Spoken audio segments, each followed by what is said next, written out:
नमस्कार, आप सभी का स्वागत है मेरे यूट्यूब चैनल थोड़ा सा ज्ञान में। आज हम जानेंगे कॉन्स्टिट्यूशनल डेवलपमेंट से रिलेटेड कुछ इम्पोर्टेंट पॉइंट्स। इम्पोर्टेंट इसलिए क्योंकि वो पिछले एग्ज़ाम्स में पूछे जाते रहे हैं और आगे भी होने वाले एग्ज़ाम्स में उनके आने की संभावना है। तो आइए देखते हैं कुछ इम्पोर्टेंट पॉइंट्स कॉन्स्टिट्यूशनल डेवलपमेंट से related. Idea of constituent assembly was first given by M N. Roy in 1934। यानी संविधान सभा का जो आइडिया था वो सबसे पहली बार एम.एन. रॉय द्वारा 1934 में दिया गया। Next, constituent assembly was constituted in November 1946 under the scheme formulated bye cabinet mission plan.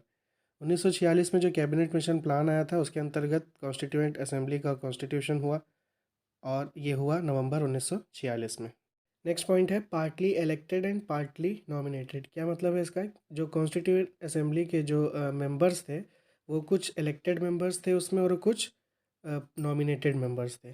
1945-46 में जो प्रोविंशियल इलेक्शंस हुए थे उसमें जो कांग्रेस और मुस्लिम लीग्स के जो चुने हुए नेता थे वो इसके मेंबर्स थे, उनको इलेक्टेड मेंबर्स कहते हैं। और जो पिछली स्टेट से जो नॉमिनेटेड लोग थे उनको नॉमिनेटेड मेंबर्स की कैटेगरी में रखा गया है।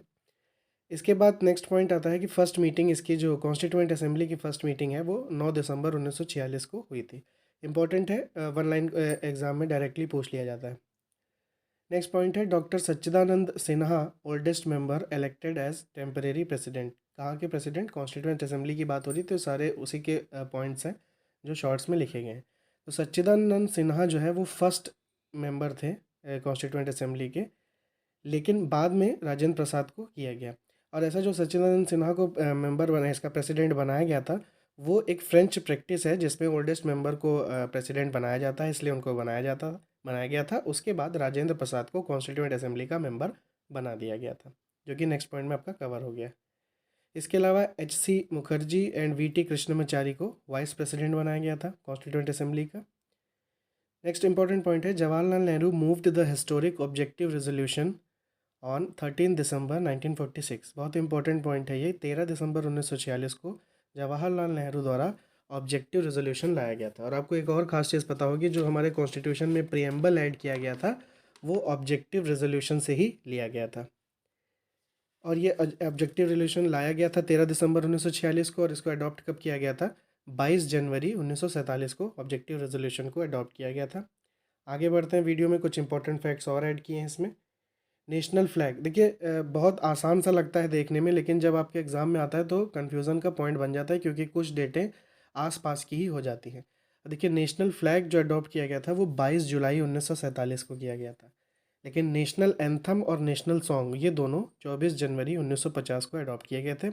अब अगर आपने अच्छे से नहीं याद किया तो आप इनमें कंफ्यूज हो सकते हैं, जब एग्जाम में क्वेश्चन आएगा तब। तो ध्यान से देखिए, नेशनल फ्लैग 22 जुलाई 1947, नेशनल एंथम और नेशनल सॉन्ग दोनों को 24 जनवरी 1950 को अडॉप्ट किया गया था। Doctor Rajendra Prasad first president of India, इनको 24 जनवरी 1950 को बनाया गया था। फर्स्ट प्रेसिडेंट जो भारत के पहले राष्ट्रपति, उनको 24 जनवरी 1950 को भारत का पहला राष्ट्रपति बनाया गया। नेक्स्ट है कि जो हमारा कॉन्स्टिट्यूएंट असेंबली की बात चली थी, इसके टोटल 11 सेशंस हुए थे। पहला सेशन की डेट मैंने आपको बताई अभी पीछे। जो 11 सेशंस हुए थे उनकी जो ड्यूरेशन थी वो 2 साल 11 महीने और 18 दिन थी। इंपॉर्टेंट है, एग्ज़ाम में अगर 4 ऑप्शन में 2 साल 11 महीने 18 दिन और 12 महीने 18 दिन या 17 दिन करके आएगा तो आप कंफ्यूज हो सकते हैं, इसलिए ध्यान से देख लीजिए। 2 साल 11 महीने और 18 दिन। जो पूरे संविधान को बनाने में जो खर्चा हुआ था वो लगभग जो है वो 64 लाख रुपए एक्सपेंडिचर यहाँ पर टोटल हुआ था।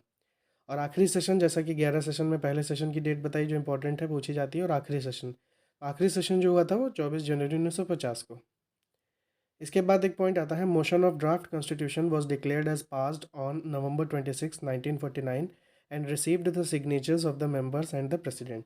यानी कि जो ड्राफ्ट कॉन्स्टिट्यूशन था उसको पास डिक्लेयर कर दिया गया था 26 नवंबर 1949 को, और इस पे जो मेंबर्स थे और जो प्रेसिडेंट थे उनका सिग्नेचर ले लिया गया था।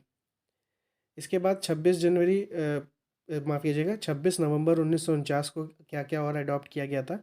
तो देखिए, वहाँ पर जैसे ड्राफ्ट कॉन्स्टिट्यूशन अडॉप्ट किया गया था, उसके साथ ही जो सिटीजनशिप से रिलेटेड जो कॉन्स्टिट्यूशन के नियम थे, citizenship, elections, provincial parliament, temporary and transitional provisions and short title, ये जो पॉइंट्स हैं इनको 26 जनवरी 1949 से ही लागू कर दिया गया था। एग्ज़ाम पॉइंट ऑफ व्यू से इम्पॉर्टेंट है। इन पॉइंट्स को देख लीजिए, इनको 26 नवंबर 1949 को ही लागू कर दिया गया था। बाकी के जो संविधान के नियम थे उनको 26 जनवरी 1950 को लागू किया गया था। अब देखिए, ये जो 26 नवंबर की डेट है और जो 26 जनवरी की कहानी है, वो इसलिए है क्योंकि 26 जनवरी 1930 को पूर्ण स्वराज डे मनाया गया था। और ऐसा किस लिए हुआ था? जो लाहौर सेशन था हमारा, दिसंबर 1929 में लाहौर सेशन हुआ था। वहाँ पे जवाहरलाल नेहरू ने ये डिक्लेयर किया था कि 26 जनवरी को पूर्ण स्वराज डे मनाया जाएगा। इसीलिए 26 नवंबर को कंप्लीट होने के बाद भी 26 जनवरी 1950 को हमारा जो संविधान दिवस है, जो गणतंत्र दिवस हमने मनाया, वो उसकी डेट तय की गई। इसके बाद देखेंगे जो सिंबल या सील है कॉन्स्टिट्यूएंट असेंबली की, वो है आपकी एलिफेंट है।